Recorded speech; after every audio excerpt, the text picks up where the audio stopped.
Este es el restaurante La Carbona, que destaca por el uso de vinos de Jerez tanto en los platos como en los maridajes que se hacen con esos platos.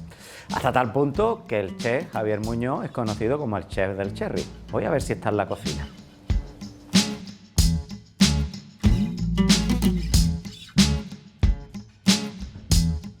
Hombre, Manolo, precisamente estaba esperando un pinche. Está, a tus órdenes. Muy bien, pues nada, si te parece bien, Ahí, venga, pones me el mandil remango y vamos, manos Y a me la pongo el obra. mandil y vamos. Pues Muy tú bien, dirás. pues nada, vamos a hacer un tartar de langostino, como comentamos, tenemos aquí un productazo, entonces bueno, le vamos a dar muy poquita elaboración, se va a servir en crudo y si vamos no solo a cocinar con vino de Jerez, sino con otros elementos que nos da la viña y la bodega, como por ejemplo es el velo de flor. Bueno, dime qué hago y cuéntame qué aporta cocinar con vino de Jerez. Bueno, cocinar con vino de Jerez para mí lo es todo, porque bueno, no solo creo que acompañan muy bien como vinos de mesa, sino que también creo que al cocinar con ellos conseguimos realzar muchísimo más los matices y los sabores del producto. Por ejemplo, un langostino de Sanlúcar con la salinidad que le aporta este vino, la verdad que la receta pues gana mucho. Tenemos los picantes con los amontillados, las cazas con los olorosos, la verdad que podemos hacer un juego muy divertido con estos vinos. Muy bien, Manolo, pues tenemos aquí los langostinos de Sanlúcar, vamos a empezar con el aliño, si te parece bien. Venga. Le añado unas gotitas de este vino fino en rama y ahora ya a continuación, un poquitín de huevo duro, lo vamos a aliñar ¿Esto?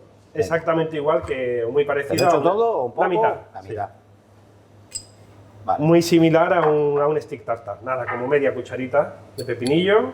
Esto es fuerte. Sí, perfecto. Un poco de alcaparra. Alcaparra molida. Sí, la tenemos bien picadita para que no sea molesta en boca. Algo de cebolla morada. ¿Cuánto?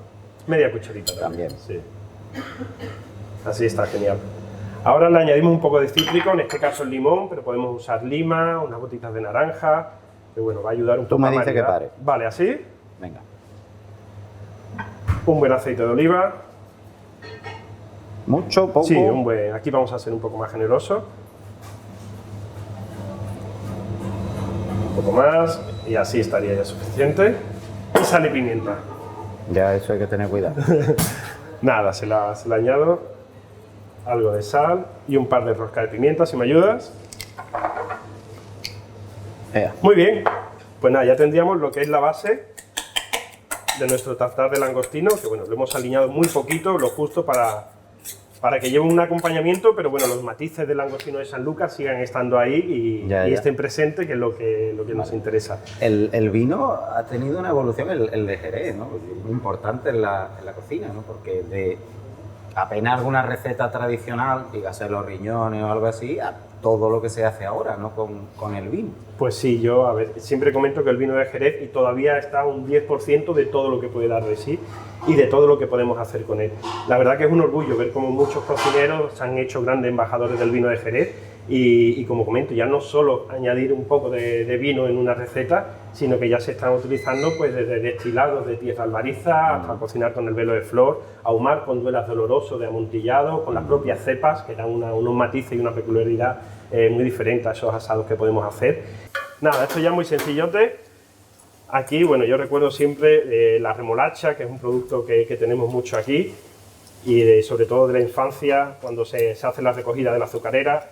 Entonces, bueno, hemos querido a nuestro tartar de langostino acompañarlo con diferentes elementos de remolacha. Aquí tenemos una mermelada que hacemos de remolacha, que le va a dar ese toque dulce.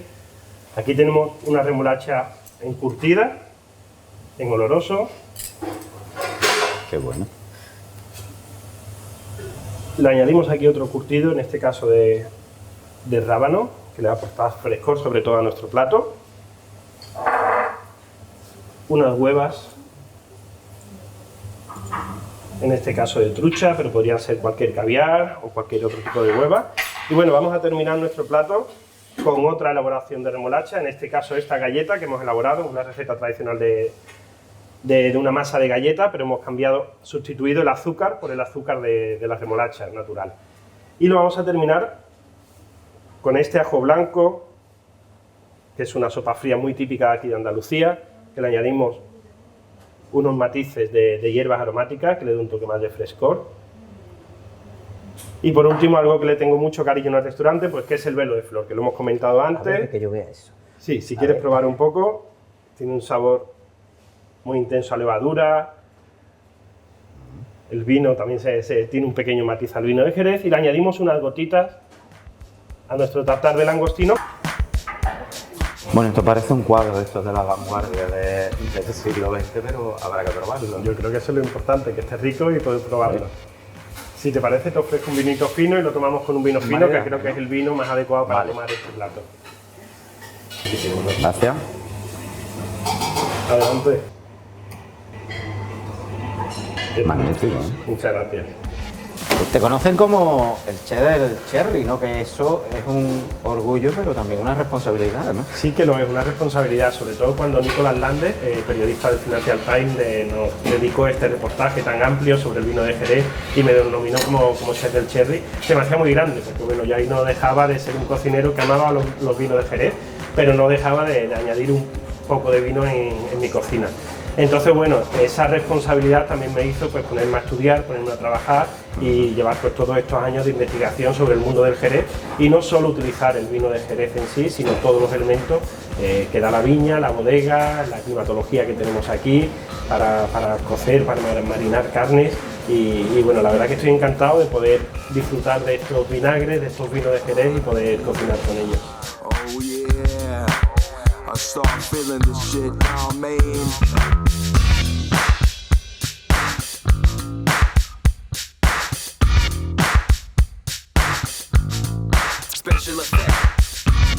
Bueno, ahora vamos a entrar en la bodega del Palacio de Campo Real, que yo creo, ¿no? Tú estarás conmigo, que es la más antigua de las que está. De las que se conserven en la ciudad.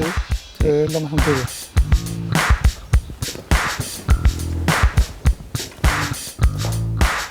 Bueno, más de 5 siglos tenemos aquí de bodega, aunque bueno, nosotros que nos movemos en los archivos no sabemos que desde que hay documentación en la Edad Media hay constancia de producción y exportación de vino, ¿no? Efectivamente, y tras recientes investigaciones se está demostrando cada vez más que el comercio del vino de Jerez pues ya desde el siglo XIV y XV estaba en activo, lo cual requería pues de espacios donde poder almacenar el caldo, las botas, y es cuando surgen pues este tipo de bodegas, esta concretamente sin duda de las más antiguas. Hombre, es gótica ni más ni menos, ¿no? Porque estos son bóvedas de crucería lo que tenemos aquí, ¿no? Hombre, en su día no se visitaban como se visitan hoy, pero sí que eran edificios, ¿no? Bueno, que la técnica constructiva es la de una iglesia, exactamente claro, igual. Es que la arquitectura bodeguera pues se amolda a los modelos, a los esquemas de lo que se estaba trabajando en la época. Esta es muy interesante porque está dentro de una casa, palacio, y la tipología no es de las antiguas, porque estamos abajo, estaban las botas de vino, ¿no? Correcto, sí. Y arriba el grano. Ese es un tipo de bodega, la bodega granero, que va a perdurar hasta prácticamente el siglo XIX.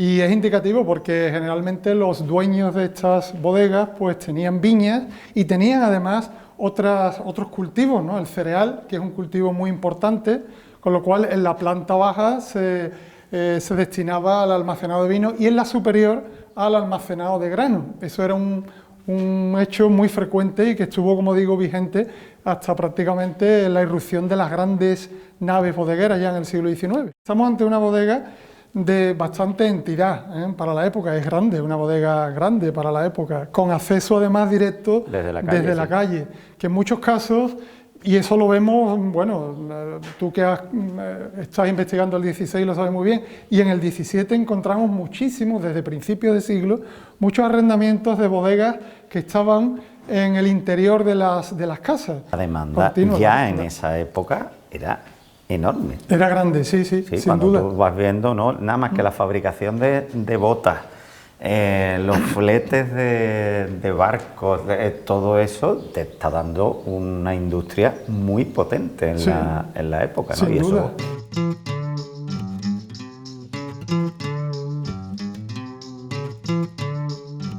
Bueno, ahora nos vamos a ver una bodega un poco más moderna, pero moderna. bueno, ya otra tipología, ¿no? Va Sí. cambiando conforme fue cambiando la industria del vino. Nos vamos a pasar Sin Lucas. duda.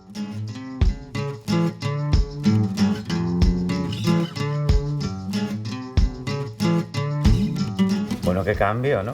Sí, Esto es San Lucas, la arboledilla dentro de Barbadillo. sí, claro, esto ya es el cambio que se establece sobre todo a partir de la segunda mitad del 18 y cambia la industria, cambia la superficie del viñedo y consiguientemente pues la arquitectura bodeguera se tiene que adaptar a ese tipo de cambio. Y es lo que estamos viendo aquí, ya un tipo de bodega muy grande, con amplias naves, cosa que ya existía también anteriormente, pero ahora empieza a tomar auge y sobre todo la gran difusión de este tipo de grandes naves con sistemas de arquería, con pilares y demás, como podemos ver. Bueno, y el conjunto bodeguero, ¿no? No solo un casco de bodega, sino todo un grupo de edificaciones relacionadas Efectivamente, con... claro, que eso va a determinar además un trazado urbano muy peculiar, tanto de Jerez como de Sanlúcar y el Puerto, las otras dos ciudades del marco. El urbanismo va a ser el reflejo de la difusión de este tipo de bodegas. Es curioso porque ya los viajeros románticos les llamó la atención el tipo de bodega en superficie. Desde bueno, pues Teófilo Gautier a Richard Ford, que fue el que dijo estas bodegas son como templos de Baco, semejantes a las catedrales, y son la antítesis de nuestras bodegas subterráneas. Eso quiere decir que las bodegas en superficie van a determinar una disposición urbana muy peculiar, calles bodegueras, donde no solo la arquitectura, sino también el olor. Cuando uno pasa por un espacio, por una calle, por un ámbito bodeguero, y sobre todo ahora en esta época, ¿no? El frescor que transmite esos interiores, porque recordemos además que este tipo de bodegas se tienen que adaptar a las condiciones organolépticas del vino de Jerez, un grado de humedad, una temperatura constante durante todo el año, y no tenemos más que ver que bueno, pues cuando se entra en este tipo de espacios, Hombre, baja la temperatura. el ambiente es muy gratificante. Y además el mundo contemporáneo, ¿no? Ya desde el 19, relacionado con la arquitectura bodeguera, supone también una muestra de los avances técnicos, ¿no? Sí. Desde la concha mismo del conjunto de González Vías. Efectivamente, aunque se mantienen los esquemas tradicionales hasta prácticamente la segunda mitad del 19, es una estructura, incluso el suelo de albero, ¿no? Para mantener, que se riega, para mantener el ambiente fresco. La utilización pues, de los elementos tradicionales, ¿no? La piedra, el ladrillo, la cal. Ya en la segunda mitad del siglo XIX empiezan a incorporarse nuevos sistemas constructivos, fundamentalmente con el protagonismo del hormigón, El hierro, que bueno, como tú bien has dicho, en la bodega de la Concha, que más que bodega era una especie de rotonda, de espacio, no específicamente dedicado al vino, pero sí, bueno, pues evidentemente la incorporación de esos materiales, hasta llegar ya pues a los grandes, ¿no? Arquitectos, ingenieros contemporáneos, el caso por ejemplo de la gran bodega de González Vías, de la mano de Fernando de la Cuadra, arquitecto, y Eduardo Torroja, ingeniero, que organizan pues unos espacios absolutamente nuevos, ¿no? A base de hormigón, y que incorporan, como digo, ese nuevo lenguaje. O bueno, también Miguel Fisac, otro de los grandes arquitectos. Garbey, ¿no? Exactamente, o bodegas internacionales de William, donde también la bodega La Mezquita de Fundador, antes de Domecq, ¿no? hoy de Fundador, efectivamente, son ya lenguajes nuevos que también eso significa que la arquitectura bodeguera se adapta a las nuevas técnicas constructivas, sin duda alguna, aunque mantienen el mismo sistema de crianza y en las mismas condiciones atmosféricas en el interior. Eso evidentemente tiene que ser así, si no el vino de Jerez, el milagro del vino de Jerez no tendría lugar. No se produciera. Bueno, vamos a darnos una vueltecita, pues sí, ¿no? Para conocer esta maravilla. Perfecto.